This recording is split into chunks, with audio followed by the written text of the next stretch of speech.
Nous sommes capteurs de nos vies. Tu te crois maître de ta vie, tu le crois puisque tu le dis. Alors tu fonces, tu bondis, et pour peu que tu aies de l'énergie, tu te bats, ne sombrons pas dans l'ennui. Tu attends l'événement, le précipites souvent, tu veux tout en même temps. Tu construis, même tu détruis, tu entreprends, mais tu choisis, du moins tu le crois là aussi. Tu te fixes des buts, c'est pourquoi tu luttes. Tu en atteins un, tu songes au prochain, et ainsi de suite, sans prendre la fuite. Et tu te plantes très souvent, mais surface finalement. Mais écoute cela, et crois-moi, tu n'es pas maître de ta vie. J'en suis sûr, comme je te le dis. Parfois tu prends des directions, ne vient pas de toi la décision. Car pour moi, tu n'es qu'acteur d'une propre vie, ta propre vie. Joue-la du mieux que tu peux, sors tes tripes et réussis. L'auteur t'a fait confiance d'avance pour toi, l'a choisi. Essuie tes malchances et saisis tes chances. Ne t'admets jamais vaincu. Heureux celui qui a cru.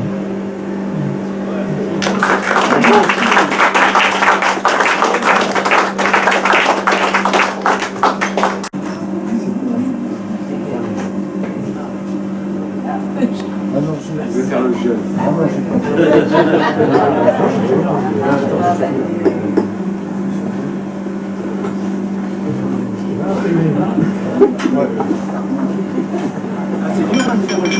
Le texte de notre ami John, c'est la première fois qu'il se produit avec un roman.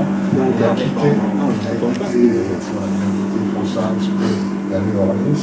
Et donc, indépendamment de ce qu'il va dire pour lui, le monde de la poésie.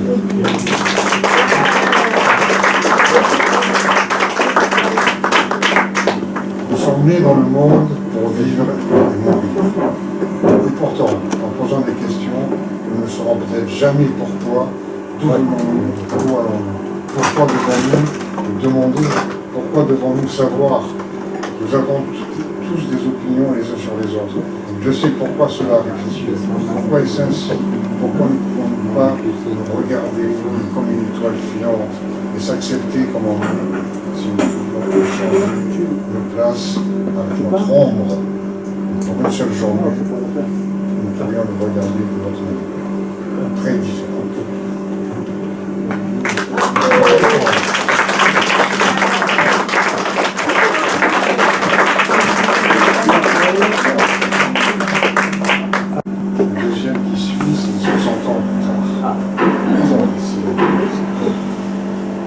Je regarde à travers les stores sur le point de perdre la tête. C'était des moments fous, provoqués par moi-même. Je me l'ai fait, et maintenant je n'aime pas ça. Je veux changer, mais je ne sais pas quoi faire. Je ne sais pas si je peux le faire, si je peux faire confiance à quelqu'un. Vous particulièrement. Alors excusez-moi si je ne réponds pas à la porte. Excusez-moi si je ne réponds pas au téléphone.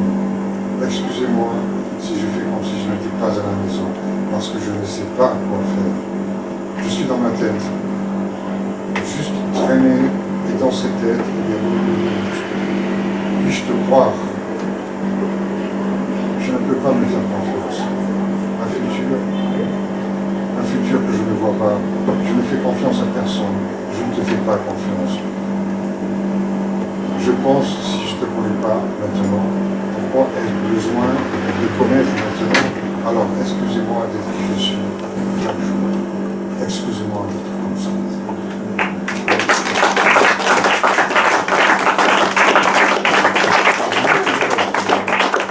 Voilà, c'est toujours un extrait de mon dernier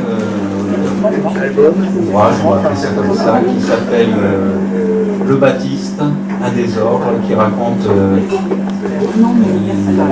la relation entre Salomé et Saint Jean Baptiste. Là, alors c'est un texte que nous allons mettre en musique avec un ami qui est un spécialiste de la musique orientale, qui joue plein d'instruments de là-bas, de l'Ouzbékistan, de l'Afghanistan, de la Turquie. On a commencé à répéter, ça va être pas mal. Tu es beau, Jean, malgré ces yeux noirs terribles enfoncés dans le front. Tu es beau, Jean, malgré les cheveux et barbes hirsutes. Tu es beau, Jean, malgré ce manteau de peau de chameau qui pue et cette ceinture de cuir. Tu es beau, Jean, malgré ce corset qui ne s'offre qu'à la parole de Dieu. Tu es beau, Jean, et c'est ainsi que je te veux dans tout ce que tu dis. Tu ne peux pas aimer ce que je dis. C'est ainsi que je te trouve beau. Sais-tu au moins ce que j'ai à dire? Chut. Je t'écoute, Jean, caché dans le limon et les roseaux du fleuve, quand je m'y baigne en compagnie des jeunes paysannes, ignorant qui je suis, qui s'inquiètent de la douceur de mes mains, et les acceptent quand on caresse dans la douceur du sable. Fuis, fille d'Hérodiade, tes propos m'écœurent. Ta parole, Jean, excite mon corps et l'essence. Elle se confond avec le ventre des jeunes paysannes. Fuis, disparais. Je suis l'annonciateur de celui qui vient, et rien ne me fera changer de route. Pas même moi. Soyez bonne. Méfie-toi, j'ai renoncé au ventre doux des jeunes paysannes pour toi. Je saurais être dangereuse. Je ne crains rien. Je suis l'avenir du corps de Dieu. C'est par mes mots qu'il adviendra.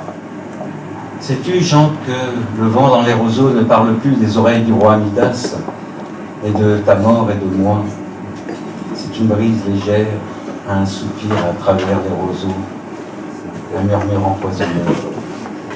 Cette peur m'est inconnue ainsi que ta connaissance, tu n'existes pas. Tais-toi, Jean, je suis là devant toi. Tu n'existes pas. Et pourtant. Donc voilà. Bravo.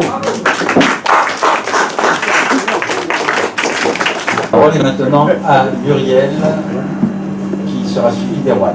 Voilà.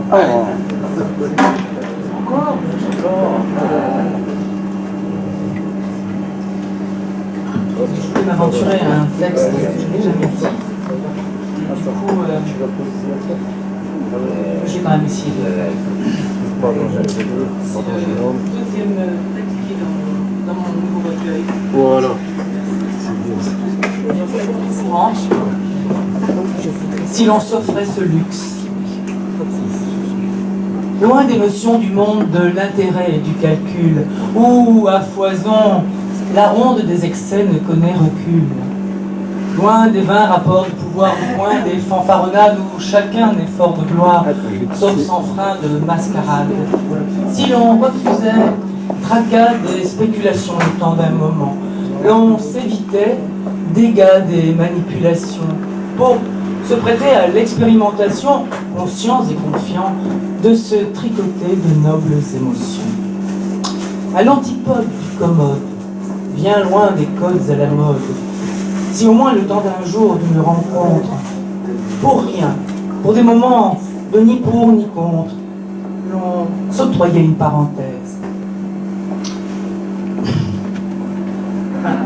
Voilà, alors je ne l'avais jamais dit donc. Si l'on s'octroyait une parenthèse, pour rien, des moments de ni pour ni contre, si l'on s'éloignait de tout ce qui nous laisse, rien que par plaisir de stopper nos frasques, rien que pour choisir d'ôter tous nos masques, rien que par plaisir de s'alléger de l'intérieur, rien que pour choisir d'être plus vrai, un peu meilleur, rien que pour l'envie de redevenir naturel, pour bien choisir de revenir à nos essentiels. Oui, si au moins temps béni d'un jour d'une rencontre, pour rien, pour des moments remplis de ni pour ni contre, l'on s'octroyait une parenthèse sans hic de trace, de la gratuité sans malaise, par limite grâce. Nous sortirions alors de nos routes, ravis de l'enveloppe de ces remous de vibrations nouvelles, et nous serions grandis sans aucun doute, plus forts, grandis sans aucun doute, par ces émotions, par ces émotions nouvelles. Nathalie, elle a bu dedans. C'est la première fois que je dirais la chasse. Nous sortirions alors de nos routes ravis de l'enveloppe de ces remous de vibrations nouvelles, et serions plus forts sans aucun doute, grandis parce qu'elles développent en nous l'émotion si belle. Merci pour votre indulgence. Bien sorti, petit dessin. Cocalico en français, Kikiliki en allemand, Koukalikou en russe, Kawapa en arabe.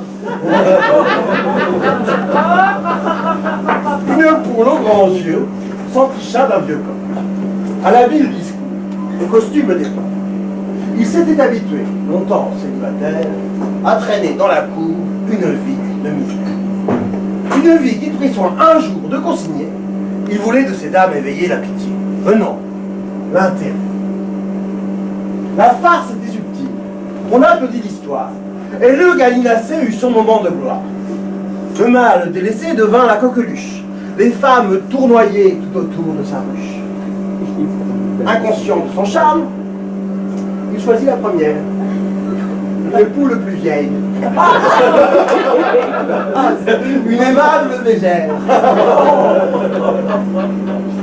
Notre poule aux grands yeux, verte de jalousie, offrit ses bons services à notre vieille amie.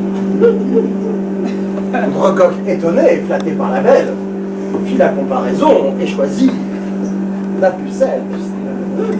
Au plaisir raffiné de la sage malice, on préfère souvent la jeunesse des lys. Le coq paradait donc sur la grande avenue. La poule était aux anges, ainsi que convenu.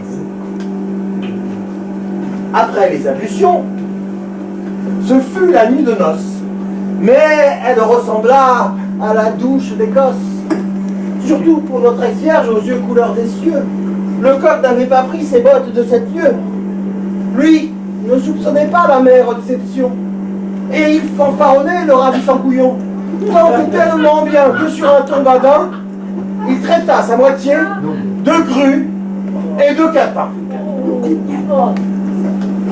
Le sang de la poulette, hélas, ne fit qu'un tour. Rupture consommée sans faire aucun détour. Le coq eut beau l'esprit d'écrire un poème. La fête était finie, au diable et je t'aime. Notre immense regard pardonna, puis s'enfuit. La belle de ses jours fut celle. Comme quoi, s'excuser est bien insuffisant. Si tu as blessé l'âme et le corps un instant.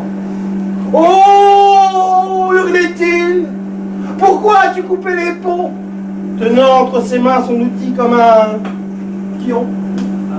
Oui, le coq en pâtit à défaut d'être en pâte.